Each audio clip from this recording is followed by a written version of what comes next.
on the line, Rabbi Jonathan Cahn. Welcome to the Dr. Gina Show. Hi, Dr. Gina. Great to be with you. Great to have you. Now, you and I both had the opportunity to speak at Washington Man of Prayer, and I have to tell you, I was very touched by your speech, and of course, your work speaks for itself. And I want first to get your thoughts and whatever you'd like our audience to know about the importance and the significance of the holy days just ahead of us. Oh, well, yeah, the timing is pretty amazing. Yeah. Yeah, within, say, 2 hours, the sun sets here where we are. And that is it's the beginning of the Feast of Trumpets, the beginning of the high holy days of the Bible, also called the Days of Awe. And in the Bible, these are the days that kind of close the sacred year. Even though people see this as the new year, it's really not. It's the closing, and it's called the Awesome Days because it's leading to stand before God. And prophetically, what these speak of is really the end, or the end of the age. And you have the trumpets linked to the second coming. You have the day of Yom Kippur, Day of the Lord, where you stand before the Lord in judgment. And then you have tabernacles, or Sukkot, which is like a celebration of the kingdom of God, the promised land. So it's all prophetic. It's really, if you look at the book of Revelation, it's all there. So there's this incredible mystery about the holy days and the autumn holy days of the Bible. It really is amazing. I started reading on it, just little things like, and I'm going to botch this really badly, so you'll have to fix it, but it's something about how this is when God opens the book of life. Traditionally, this is what is believed, that this is when God actually opens the book of life and decides who stays and who goes, kind of a thing, correct? Yeah, it's become traditional that these are the days, the 10 days of awe, from trumpets to Yom Kippur, which, the Day of Atonement, it's 10 days. And that those are the days where the judgment is decided, where the book of life or the book of judgment is, sealed, one way or the other. And, there's something to it, not that, it's exactly that, but what is true is that these are really the foreshadows of the end times and leading up to the day of judgment, when we will all stand before God. And this is especially pertinent, really, to what you've wrote about in your national bestseller, The Harbinger. This is all about the ancient mystery behind America's future, and you're really tying the ancient prophecy, into the current happenings. Tell us about that mystery. Lay it out for us. Yeah, The Harbinger is it's the subtitle, The Ancient Mystery That Holds the Secret of America's Future, and it's a mystery that goes back to the Bible about over 2,500 years, and yet it lies behind everything from 9/11 to the collapse of the American economy, to so specific events that it actually gives the words that American leaders utter before it comes out of their mouths. It actually gives dates and down to the hours of when things happen, right now in our day. And it goes back to the last days of ancient Israel, when you had a nation that had known God, was falling away from God, rapidly driving him out of their lives. And these signs, or these harbingers, these prophetic warnings of judgment, appear in the land. There are 9 harbingers that the book reveals. And the thing is, the scary thing, or the stunning thing, or the amazing thing, is that those same 9 harbingers are now reappearing on American soil. And they're appearing as they did in Israel. I mean, specific, precise.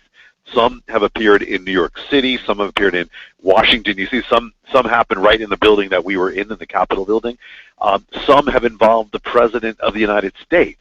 So the ultimate issue is God sending a biblical warning to the nation of America, a warning, a nation that is also right now, departing from God's ways in a culture, a rapid, really ridding God from the public square, and the direction we're going. Is he sending the same exact warning of judgment, of national judgment? The Harbinger is revealing that it's real, it's happening, it's exact, and we need to take notice.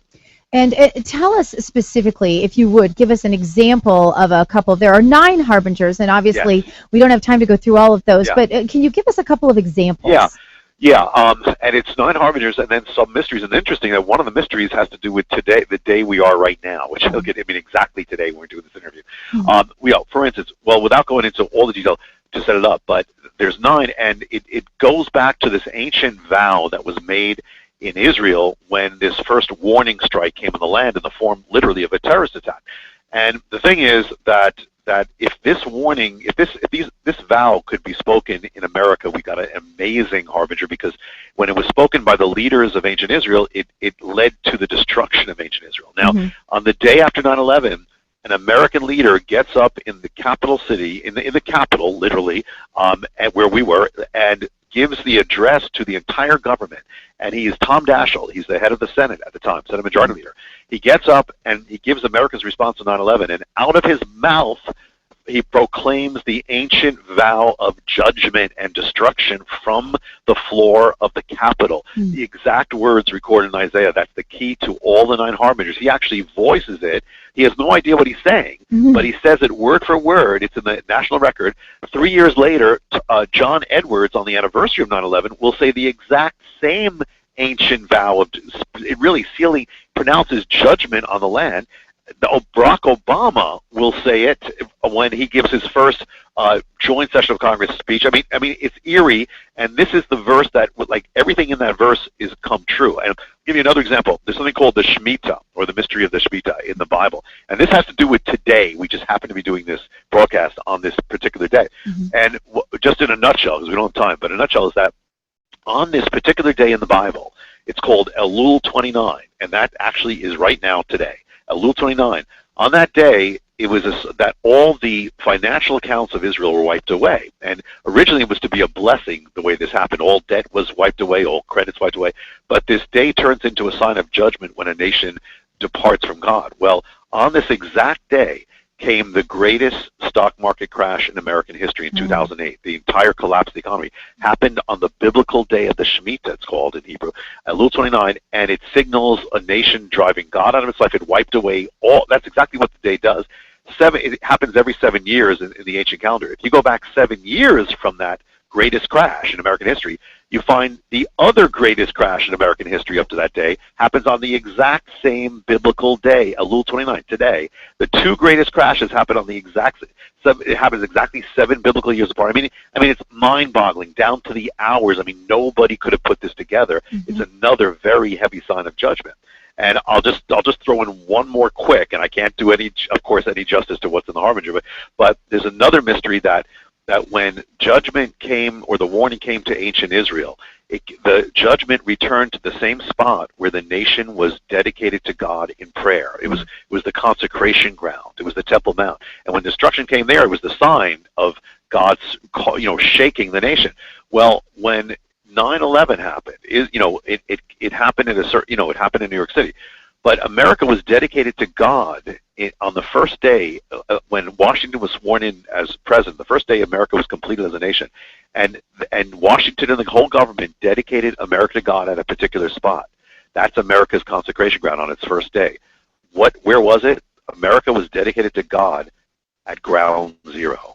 Ground zero, the exact spot, the exact biblical mystery that the shaking returns to the same ground where the nation was dedicated to God. So one question you can almost feel an audience ask as an interview like this progresses is, so what can we predict from this? I mean, if we know this kind of information, why didn't we know all this prior to Black Monday or prior to 9/11? And then therefore, what do we know about what's going to happen next? Yes. Yeah, well, I think if we were very, very aware, but of course it's hard to do this, but we could have seen this coming with the stock markets. I mean, it happened on the exact day, but I just don't think people knew it. But the thing is that what it says is, the Harbinger goes into a whole thing of the scenario for the future. But one of the things is that if the nation does not turn back to God, what it means is that this ancient mystery, this warning of judgment progresses, and there come greater and greater shakings. And if we do not turn back to God, then the crown, that America's crown as the head of nations, will be removed. I mean, it's an absolute biblical principle, and it gives, the scenarios are there. I mean, they're pretty exact. But one thing to say, there's ultimately hope, because if there was no hope for America, then there'd be no harbingers, there'd be no warning. What's the point of warning if there's no hope? And the hope is found in a scripture that is very clear. It says, if my people who are called by my name will humble themselves and pray and seek my face and turn from their evil ways, I'll hear from heaven, I'll forgive their sin, and I will heal their land. If my people. So there is hope. And people ask, is going to be judgment or revival? And I'm led to answer, sometimes it can be both. Sometimes there can be judgment, shaking, and revival come out of it. Just like it almost did after 9/11, but it didn't. And so the thing is that, but it goes back to us or to God's people. If my people, if we were being the light we were supposed to be, it could not have gotten as dark as it is. And so we are to be the light. Revival begins with God's people, and it begins with us, or it doesn't begin at all. The answer is not, Hollywood or Wall Street or Washington. The answer is God. I mean, that period. That's it. What exactly, though, have you heard in terms of people in Washington, D.C., for example, congressmen reading your book, understanding these principles? Is there progress there? Yeah, it's amazing. I mean, it happened. We started getting reports that the Harbinger was reaching Capitol Hill. I mean, this is before we were on Capitol Hill, but it was reaching it, and we started getting reports from members of Congress. So you could probably gotten about 15 emails from members of Congress, congressmen, senators, who are either are reading, have read, or just got the book. We received from a very famous member of Congress. They got in touch with us, said we have to do something. We read the Harbinger. We got it. We have to pray for America. They came down to New York City. We met with them. We prayed at all the sites of the Harbingers. Went to the Capitol, prayed, and it's continuing. There's continuing things happening. When I was in Washington with you, when we were in the Capitol building for that, after I spoke, several members of Congress came up to me and said, "We've read it. We're fans. We're praying." And so things are happening. It's a remnant on Capitol Hill, but they're there. And so it is moving. I don't know if Obama has seen it yet, or he may know about it. I don't know, but we do know that it's gone to the Pentagon, it's gone to the Senate, it's gone to the House.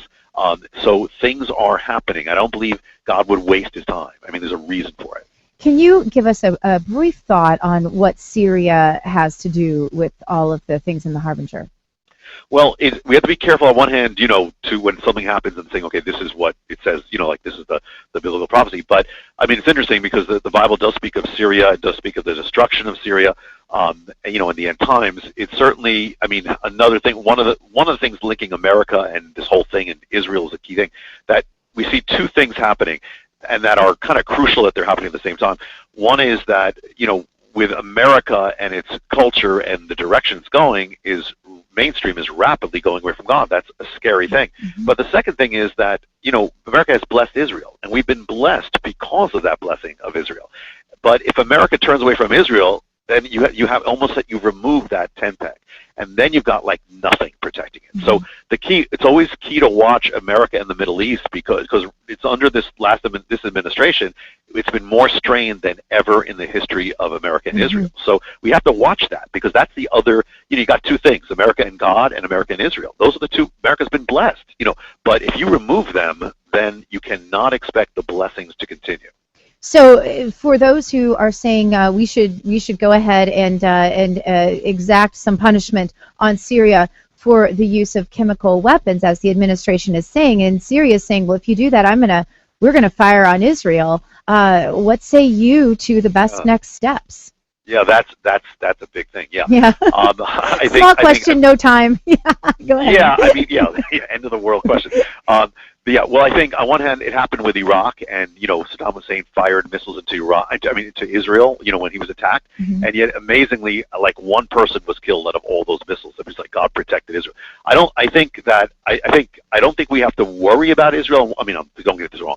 God is in charge of protecting Israel, and we have to do the right thing no matter what. But I think that no matter what, Israel's going to be ultimately protected. I mean, that's a law of the Bible. But it's how we respond. To how we respond to Israel has to do with what happens to us.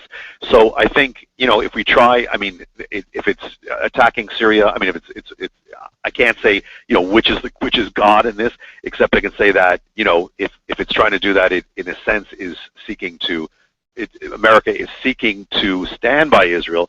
But then you're right; they threaten to send missiles in. So, I mean, are the people who are making these decisions, are they in prayer? I don't know that, but you have to be led by God on this. Absolutely. Well, the book is The Harbinger. You can get it by going to theharbingerwebsite.com, theharbingerwebsite.org. I also happen to know it's a big WorldNet Daily book. They're very proud of it. I see it on there all the time. And you are doing some... Go ahead. Yeah, it's all Harbinger's all over. So from Amazon to Walmart to you can get it anywhere. And WorldNet Daily, that Joseph Farah put out the Isaiah 9:10 Judgment, which is the documentary form. It's become. Oh, I he's see. told me Okay. it's the biggest faith video in the world right now. So they're both really spreading. They can get it anywhere, but yeah, it's just spreading. Well, I want to say this, and I'm probably going to say it wrong, but Shana Tova? Wait, say it again. Shana Tova? Am I saying it wrong? Shana Tova. That's just about it. The Shana Tova. You're not giving yourself credit. You're pretty good at the Hebrew. The Shana Tova, which means to a good year, and that's exactly what's happening within a few hours. All right, absolutely. You enjoy it, and thank you so much for taking time, especially Thank you so much,